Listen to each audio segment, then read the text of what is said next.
सोडून नेटफ्लिक्समध्ये डायरेक्शन करण्याचं काम करावं, नेटफ्लिक्सच्या सिरीजमध्ये स्क्रिप्ट लिहिण्याचं काम संजय राऊतांनी करावं. ते काम त्यांना उत्तम जमेल. जनतेतून एकदाही निवडून न येता खासदारकी भुषवायची आणि अशा पद्धतीचे खोटे आरोप करायची हे जनाब संजय राऊत यांची सवय झाली आहे. अजित पवारांच्या अपघाती मृत्यूवर सातत्यानं राजकारण केलं जाते किंवा त्यावर आरोप प्रत्यारोप केले जात आहेत. आज संजय राऊतांनी नवीन एक आरोप केला की अजित पवारांना जुन्या खरं तर स्वगृही परतण्यास अजित पवार इच्छुक होते, परंतु कुठेतरी या अपघातामुळे ते होऊ शकलं नाही आणि अजित पवारांकडे अजित पवार स्वगृही प्रयत्नासाठी इच्छुक होते असं संजय राऊत दावा करतायत. संजय राऊत तुमच्याकडे काही पुरावा आहे का? तुमच्याकडे त्याबद्दलची काही माहिती आहे का? सातत्यानं खोटं बोलायचं. अजितदादा स्वगृही परतण्यात इच्छुक नव्हते, उलट इतर काही लोकांना एनडीएच्या घटक पक्षामध्ये समावी करण्यासाठी अजितदादांची इच्छा होती का हे बघितलं पाहिजे. सातत्यानं खोटं बोलायचं, सातत्यानं खोटा नरेटिव्ह पसरायचा. मुळामध्ये संजय राऊत यांना मला एकच विचारायचं आहे की आपलं आणि अजितदादांचं नेमकं बोलणं कधी झालं होतं? आपल्याकडे त्याबद्दलचा एक तरी पुरावा आहे का? तो पुरावा नाही. तुमच्याकडे कसलीही माहिती नाही. उठायचं, पत्रकार परिषद घ्यायची, खोटी माहिती द्यायची. याच्या पलीकडे याच्या पलीकडे संजय राऊत यांना काहीही काम नाही. मुळामध्ये संजय राऊत अजितदादांशी नेमकं कधी बोलले होते? संजय राऊत यांनी आणि अजित पवार यांचं संभाषण नेमकं कधी झालं होतं? संजय राऊत तुम्हाला फाट्यावर मानून अजितदादा भारतीय जनता पार्टी एनडीए सोबत आले होते. तुमचा आणि अजित पवारांचा काही संबंध होता का? तुम्ही कसल्या भाषेमध्ये अजित पवारांवर टीका केली होती याचं जरा भान ठेवा आणि मग ही स्क्रिप्ट रचा.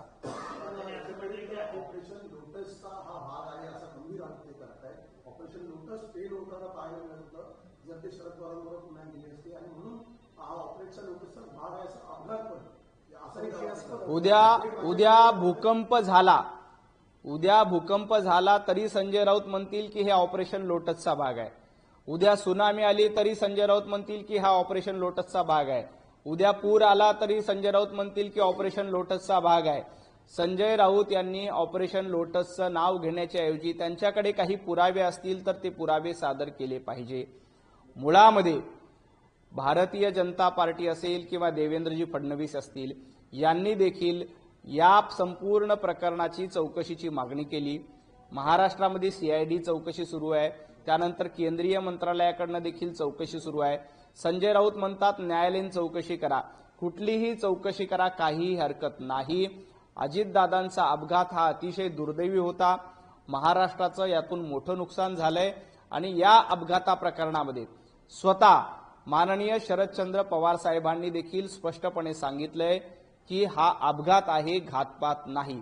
आता संजय राऊत हे शरद पवार साहेबांपेक्षा मोठे आहेत का? किंवा संजय राऊतांची बुद्धी शरद पवार साहेबांपेक्षा मोठी आहे का? संजय राऊतांची समज शरद पवार साहेबांपेक्षा मोठी आहे का? ती असेल तर मी काल देखील सांगितलं होतं संजय राऊत यांचा भारतीय न्याय व्यवस्थेवर विश्वास नाही. ते जरी म्हणत असतील न्यायालयीन चौकशी करा अमुक तमुक, तरी उद्या कोर्टाने काय सांगितल्यानंतर ते म्हणतील की हे कोर्ट विकलं गेलेलं आहे. त्यामुळे संजय राऊत यांनी पाकिस्तानच्या कोर्टात जावं, कारण त्यांचा बाकी दुसऱ्या कुठल्या देशावर विश्वास नाही.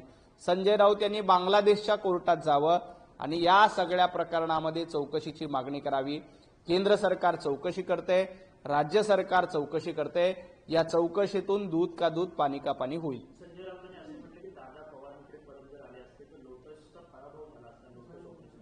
दादा आदरणीय शरद पवार साहेबांकडे जायचं होतं का नाही जायचं होतं हा सर्वस्वी त्यांचा अधिकार होता.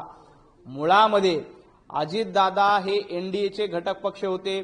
ते महाविकास आघाडीमध्ये पुन्हा जाणार नव्हते. संजय राऊतांना मला पुन्हा एकदा सवाल विचारायचा आहे, तुमचं आणि अजितदादांचं बोलणं नेमकं कधी झालं होतं? तुम्ही यापूर्वी अजितदादांशी फोनवरनं तरी कधी बोलला होतात का? गेल्या 3.5 वर्षात अजितदादांचा उल्लेख करत असताना सातत्यानं अपमान करण्याचं काम कोणी केलं होतं? संजय राऊतांनी केलं होतं. मग आज एवढा अजितदादांबद्दलचं प्रेम पुळका संजय राऊतांना नेमका काय होतो? ज्या पद्धतीनं अजितदादांचा अपघात झाला त्यानंतर असंवेदनशील राजकारण करण्याचं काम, मृताच्या टाळूवरचं लोणी खाण्याचं काम संजय राऊत सुरुवातीपासून करतात. हा अपघात झाल्यानंतर अशाच पद्धतीचं राजकारण करण्याचं काम संजय राऊतांच्या माध्यमातून होतंय. म्हणून माझी संजय राऊतांना एकच विनंती आहे की तुम्ही राजकारण सोडून द्या, तुम्ही नेटफ्लिक्सला स्क्रिप्ट रायटर किंवा डायरेक्टर म्हणून काम करा. एक हॉरर सिरीज, एक थरारक सिरीज करण्यासाठी जे काही मटेरियल लागतं ते तुमच्या पत्रकार परिषदेमध्ये आहे. त्याबद्दल तुम्ही नेटफ्लिक्सची एक टायअप करून, म्हणजे उबाटा गट तुम्ही खड्ड्यात घालवला, आता किमान नेटफ्लिक्सला जॉईन झालात, अशा वेब सिरीज काढायला लागलात तर थोडं तुमचं दुकान चालेल. त्यामुळं तुम्ही एखादी नेटफ्लिक्स किंवा वेब सिरीज बरोबर एक कॉन्ट्रॅक्ट करा आणि अशा पद्धतीच्या अपघातानंतर कशा कशा थेरी रचवता येतात, 5-5, 10-10 थेरी कशा रचवता येतात, याची सगळी स्क्रिप्ट लिहून काढा आणि त्याबद्दलचे करार आपण वेब सिरीज बरोबर करा. मुळामध्ये अजितदादांच्या अपघातामुळे महाराष्ट्राचं नुकसान झालंय, भारतीय जनता पार्टीचं नुकसान झालंय. स्वतः मुख्यमंत्री देवेंद्रजी फडणवीस साहेबांनी याबद्दल चौकशीची मागणी केली. केंद्र सरकार चौकशी करते, राज्य सरकार देखील चौकशी करते.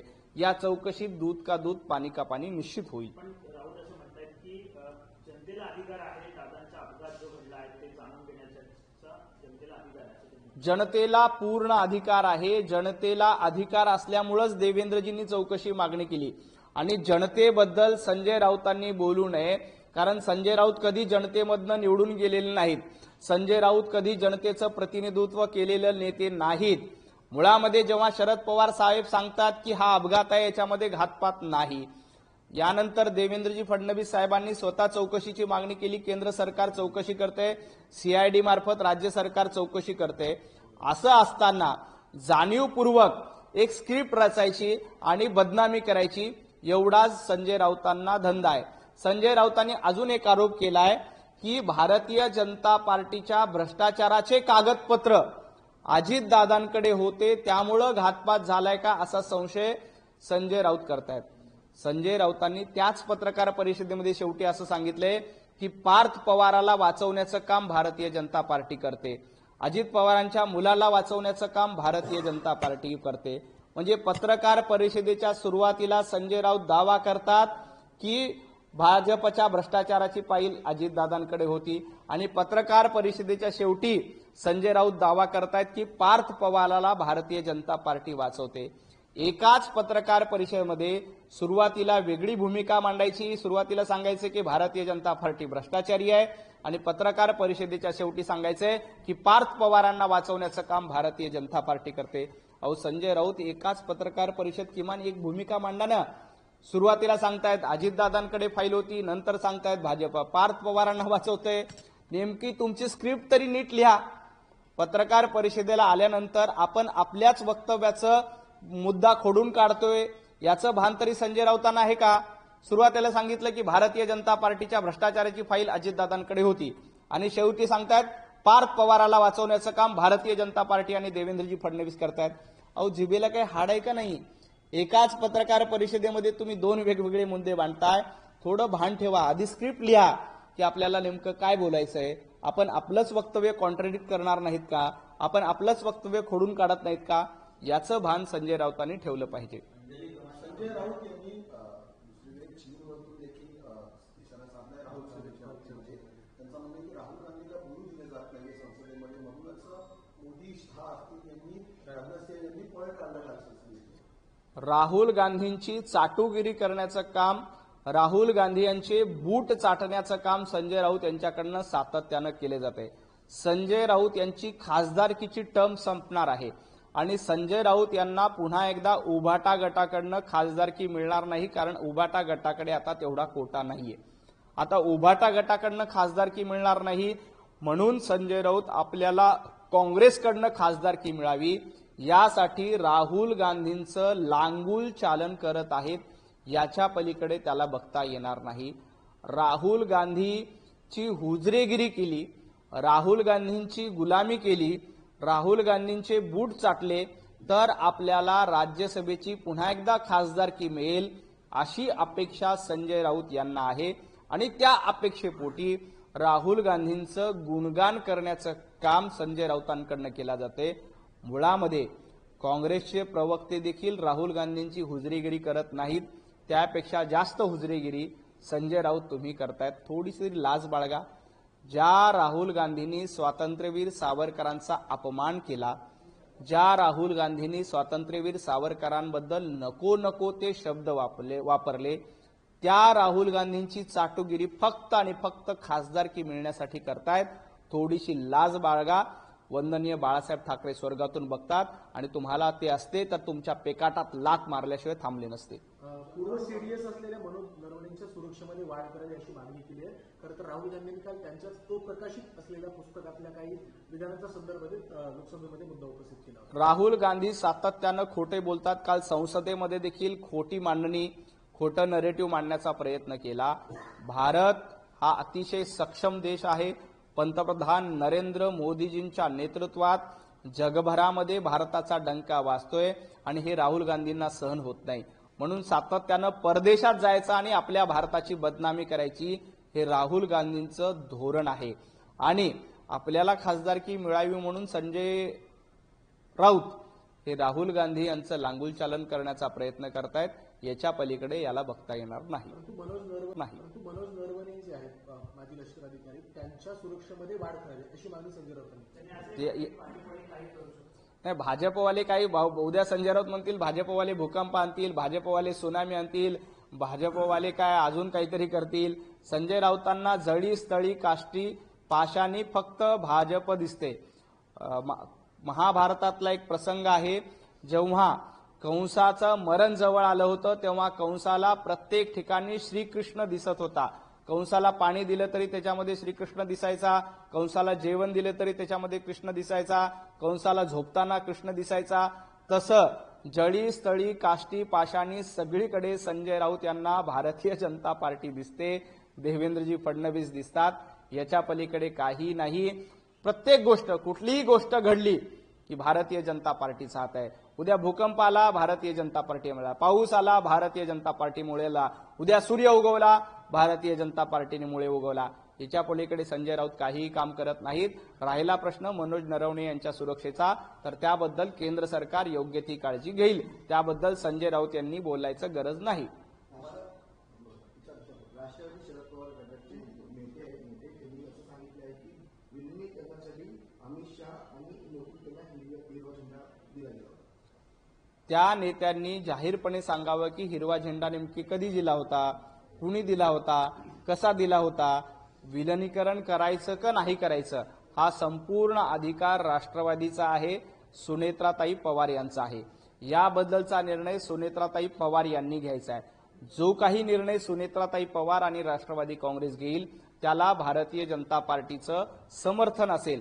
परंतु अजितदादा पवार हयात असेपर्यंत भारतीय जनता पार्टीला किंवा देवाभाऊंना विलिनीकरणाबद्दल त्यांनी कुठलीही गोष्ट सांगितली नव्हती. त्यामुळं तुर्तास विलिनीकरणाचा प्रश्न महत्वाचा नाही. विलिनीकरण करायचं असेल तर त्याचा सर्वस्वी अधिकार राष्ट्रवादी काँग्रेसच्या सर्वेसर्वा सुनेत्राताई पवार, राष्ट्रवादीचे इतर नेते त्यांना घ्यायचा आहे. ते जे काही निर्णय घेतील त्याला भाजपचं समर्थन असेल. उपमुख्यमंत्री अजित पवारांच्या स्मृती जपण्यासाठी मुख्यमंत्री लाडकी बहीण योजनेला आता अजित पवारांचं नाव द्यावं तशा प्रकारची मागणी देखील मी मुख्यमंत्र्यांकडे करणार असल्याचं राष्ट्रवादीचे आमदार अमोल मिटकर यांनी म्हटलंय. याबद्दलचा पूर्ण अधिकार मुख्यमंत्री देवेंद्रजी फडणवीस साहेबांना असतो, राज्य मंत्रिमंडळाला असतो. याबद्दलचा योग्य तो निर्णय देवाभाऊ आणि राज्य मंत्रिमंडळ घेतील. मीरा भाईंदरमध्ये मराठी कल्याण समितीने भाजपविरोधात मोर्चा काढलेला आहे. या ठिकाणी अमराठी महापौर निवडल्याबद्दल त्यांनी नाराजी व्यक्त करत आंदोलन सुरू केलेलं आहे. मराठी महापौर मीरा भाईंदरमध्ये बसवावा अशी मागणी मराठी कल्याण समिती करते. खरं तर मराठी अमराठीचा मुद्दा फक्त राजकारणासाठी करण्याचा प्रयत्न होतो. जो कोणी चांगल्या पद्धतीचा कारभार करू शकेल असा व्यक्ती तिथं बसवला पाहिजे. त्यात मराठी अमराठी करणं हे अयोग्य आहे. वर्षानुवर्ष ज्या ठिकाणी लोक राहतात तिथलं नेतृत्व करण्याची संधी त्या लोकांनी तिथल्या स्थानिक नेतृत्वाला निवडून दिली आहे. याबद्दलचा योग्य निर्णय जो काही व्हायचा होईल, परंतु राजकारण करत असताना मराठी अमराठी हे करणं योग्य नाही. विजय वडेट्टीवारांनंतर चंद्रपुरात विभागीय आयुक्त हे दबावात आहेत. आयुक्त सत्ताधाऱ्यांच्या काटाखालचं मांजर वडेट्टीवारांना एवढंच सांगायचंय, विभागीय आयुक्ताचं सोडा, तुमचे नगरसेवक तरी तुमच्यासोबत आहेत का हे एकदा जाऊन सांगा. तुमचे नगरसेवक तुमच्यासोबत राहिलेले नाहीत. 4 गट काँग्रेसमध्ये चंद्रपुरामध्ये पडलेले आहेत. प्रतिभाताई धानोरकरांवर दबाव कोण आणते? सातत्यानं विजय वडेट्टीवार यांच्याकडनं प्रतिभाताई धानोरकर यांच्या गटावर दबाव आणला जातोय. त्यांच्या घरावर नोटिसा लावल्या जात आहेत. अशा पद्धतीचं कृत्य विजय वडेट्टीवार तुमच्याकडनं केलं जात आहे आणि तुम्ही काय आयुक्तांच्या दबावाचा विषय काढताय. उलट तुमच्या दबावामुळं काँग्रेसमध्ये 4 ठिकऱ्या पडलेल्या आहेत, त्या आधी सांभाळा आणि मग इतरांवर बोला. चंद्रपूरच्याच महापौर पदाचा वाद आता थेट दिल्लीपर्यंत पोहोचलाय. धानोरकर विरुद्ध वडेट्टीवार या वादात आता थेट पक्षाचे राष्ट्रीय महासचिव के.सी. वेणुगोपाल यांच्या उपस्थितीमध्ये आज दिल्लीमध्ये बैठक आयोजित करण्यात आली आणि दिल्लीतून चंद्रपूरच्या महापौर पदाचा निर्णय होणार आहे. मला वाटतं हा प्रश्न राहुल गांधीपर्यंत नेला पाहिजे, कारण हा प्रश्न खूप मोठा आहे. चंद्रपुरामध्ये 4 गट झाले, 4 गटाचं समाधान करायचं असेल तर राहुल गांधींच्या नेतृत्वात एक विजय वडेट्टीवार, प्रतिभाताई धानोरकर या सगळ्यांची बैठक व्हावी आणि राहुल गांधी यांनी याबद्दलचा निर्णय द्यावा. राहुल गांधीमध्ये निर्णय क्षमता नाही हे लोकांना या निमित्ताने कळून जाईल. दुसरीकडे हेच वडेट्टीवार अशा प्रकारचा आरोप करतात की दिल्ली राष्ट्रवादीचं विलीनीकरण होऊ नये म्हणून अजितदादांच्या विमान आधाराचा कट रचला गेला आहे असा ते दावा करतात. नाही, विजय वडेट्टीवारांनी राष्ट्रवादीच्या विलनीकरणाचा प्रश्न बघण्यापेक्षा चंद्रपुरातले 4 गट एकत्र येऊन काँग्रेस एक गठ्ठा राहील याबद्दल जास्त काळजी घ्यावी. ते जर का चंद्रपुरातले 4 गट एकत्र आले आणि तुमची सत्ता स्थापन करता आली तर ते महत्वाचं आहे. तुम्ही राष्ट्रवादीच्या विलिनीकरणाबद्दल बोलूच नका, तो तुम्हाला अधिकार नाही. राष्ट्रवादीच्या विलिनीकरणाचा प्रश्न हा सुनेत्राताई पवार सक्षम आहेत, खंबीर आहेत, त्या निश्चितपणे सोडवतील. त्यांना तो पूर्ण अधिकार आहे. त्या या पक्षाच्या त्या नेत्या आहेत, सर्व आहेत. ते जे काही निर्णय घेतील त्याबद्दल भारतीय जनता पार्टी एनडीए त्यांचं समर्थन करेल. विजय वडेट्टीवार यांनी स्वतःच्या पक्षाच्या गटाचं विलिनीकरण कसं करता येईल, स्वतःचा काँग्रेस पक्ष एकसंघ कसा चंद्रपुरामध्ये ठेवता येईल याच्याबद्दल जर जास्त फोकस केला तर चंद्रपुरातला प्रश्न लवकर सुटेल. मुंबईमध्ये पुन्हा एकदा मराठी वाद पेटताना पाहायला मिळतोय. एक विकासक आहे सुशील रहेजा यांनी एका मराठी तरुणाला मारहाण केल्याचा आरोप होता. नाही, कुठल्याही मराठी किंवा अमराठी तरुणाला मारहाण करणं अतिशय चुकीचं आहे. महाराष्ट्रामध्ये कायद्याचं राज्य आहे, कायद्याच्या राज्यानेच चाललं पाहिजे. कुणी मराठीच्या नावावर अमराठी माणसाला मारू नये आणि अमराठीच्या नावावर मराठी माणसाला मारू नये. इथं कुणालाही मारण्याचा अधिकार कुणीही दिलेला नाही. या प्रकरणामध्ये तपास करून योग्य ती कारवाई होईल. धन्यवाद.